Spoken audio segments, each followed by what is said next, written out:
ये अपनी मनहूस जबान से मेरे मामा का नाम लेने के लिए था। ये सुनकर गायत्री अपने गाल पर हाथ रखकर अंतरा की तरफ फटी आंखों से देख रही थी। तभी अचानक तन्वी ने उसके पास मौजूद एक आदमी के हाथ से गिलास छीनकर गायत्री के ऊपर सॉफ्ट ड्रिंक फेंकी और उसे धक्का देते हुए कहा कि और ये तेरे सारे नाटक के लिए था। तन्वी का धक्का लगने से गायत्री गिर गई। धक्का देने के बाद तन्वी को एहसास हुआ कि गायत्री प्रेग्नेंट है। गायत्री की तरफ देखकर सब हक्के बक्के रह गए। तन्वी का धक्का लगने की वजह से गायत्री 2-3 कदम पीछे जाकर पास वाले सोफे पर गिर गई। गायत्री बहुत अच्छे से तैयार होकर आई थी। उसका गाउन एक लग्जरी ब्रांड का था, जो कि खास इस पार्टी के लिए उसने खरीदा था।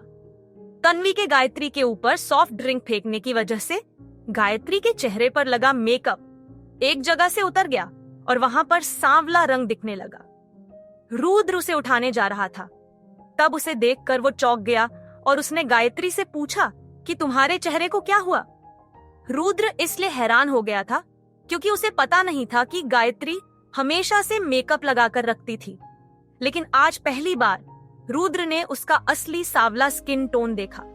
गायत्री ने तुरंत अपने चेहरे का वो हिस्सा अपने हाथ से छिपाया और शर्मिंदा होते हुए उठकर वहां से चली गई। तन्वी ने रुद्र से कहा कि मुझे तो लगा था तुम बेवकूफ हो, लेकिन अब पता चला कि तुम्हारी आंखों में भी कुछ प्रॉब्लम है। अभी कुछ देर पहले ही दावा कर रहे थे कि मैं गायत्री को अच्छे से जानता हूँ, पर उसका स्किन टोन भी तुम्हें आज जाकर पता चला है। ये बोलकर तन्वी हंसने लगी। तन्वी का ताना रुद्र ने सुना था, लेकिन उसका ध्यान भागती हुई गायत्री पर था। तन्वी ने रुद्र से कहा कि तुम दोनों ये मत सोचना कि अंतरा को परेशान करोगे और तुम्हें जवाब नहीं मिलेगा।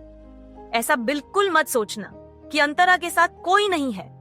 कह देना तुम्हारी बीवी को भी कि अगर अंतरा के साथ कभी कोई ऐसी वैसी हरकत की तो मैं उसे बख्शूंगी नहीं। तन्वी ने रुद्र की तरफ उंगली दिखाकर चेतावनी देते हुए ये कहा था, लेकिन इस बार रुद्र कोई जवाब नहीं दे पाया।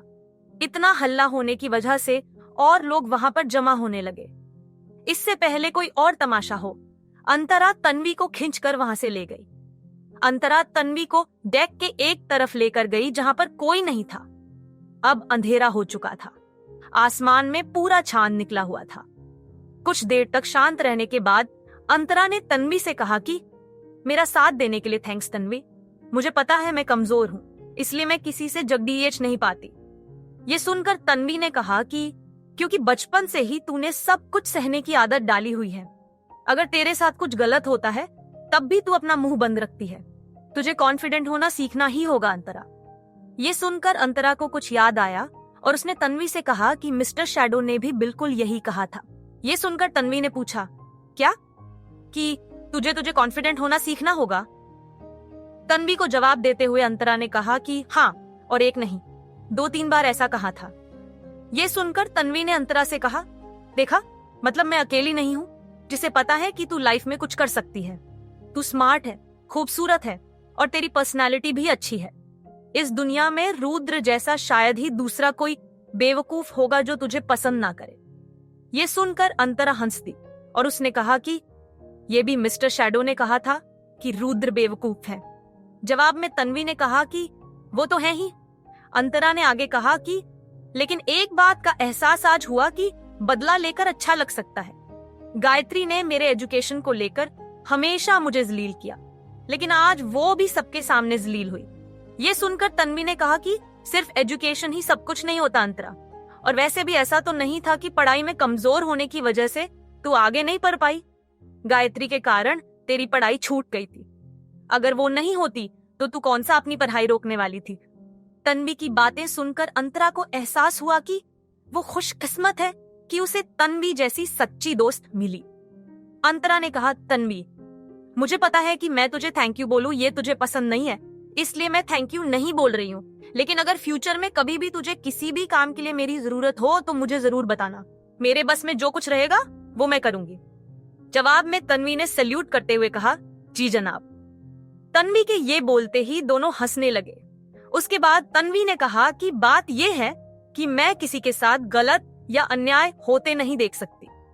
ये सुनकर अंतरा ने अपना सर में हिलाया। तन्वी ने देखा कि समंदर की तेज हवा अंतरा के बाल उड़हा रही थी। जिसकी वजह से उसका मासूम चेहरा और लंबी गोरी गर्दन दिख रही थी। अंतरा दिखने में सौम्य और नाजुक थी और उसका व्यक्तित्व उसके सफेद गाउन की तरह एकदम सरल था। हल्का सा किया गया मेकअप उसके चेहरे के फीचर्स को और निखार रहा था। तन्वी ने अंतरा की तरफ देखते हुए कहा कि यार तू वैसे तो बिना मेकअप के भी सुंदर दिखती है, लेकिन इस गाउन और मेकअप ने तो तेरे ऊपर 4 चांद लगा दिए। अंतरा ने उसकी बात सुनकर उसे कहा कि बस कर, कितने तारीफों के पुल बांधेगी। जवाब में तन्वी ने कहा कि आई एम सीरियस, तू किसी फिल्म स्टार से कम नहीं लग रही। इतना बोलकर तन्वी ने 4 कदम पीछे जाकर ऊपर से नीचे तक देखा और आगे कहा कि तू वंडर वुमन के रोल के लिए एकदम परफेक्ट है। ये सुनकर अंतरा ने हंसते हुए कहा कि अब तो कुछ ज्यादा ही हो गया। उसके बाद भी तन्वी उसकी तारीफ करती रही। दोनों ने कुछ देर तक बातें की। उसके बाद दोनों को भूख लगी। तन्वी ने कहा कि तू यहीं रुक, मैं हम दोनों के लिए खाने के लिए कुछ लाती हूँ। इनता कहकर तन्वी वहां से निकल गई। तन्वी के जाने के बाद अंतरा समंदर की तरफ देखा और सामने का नजारा देखने लगी। आगे की कहानी जानने के लिए देखिए अगला एपिसोड सिर्फ पॉकेट एफएम के यूट्यूब चैनल पर, और मिस्टर शैडो के सारे एपिसोड्स को सुनने के लिए डिस्क्रिप्शन में दी लिंक से डाउनलोड करें पॉकेट एफएम ऐप।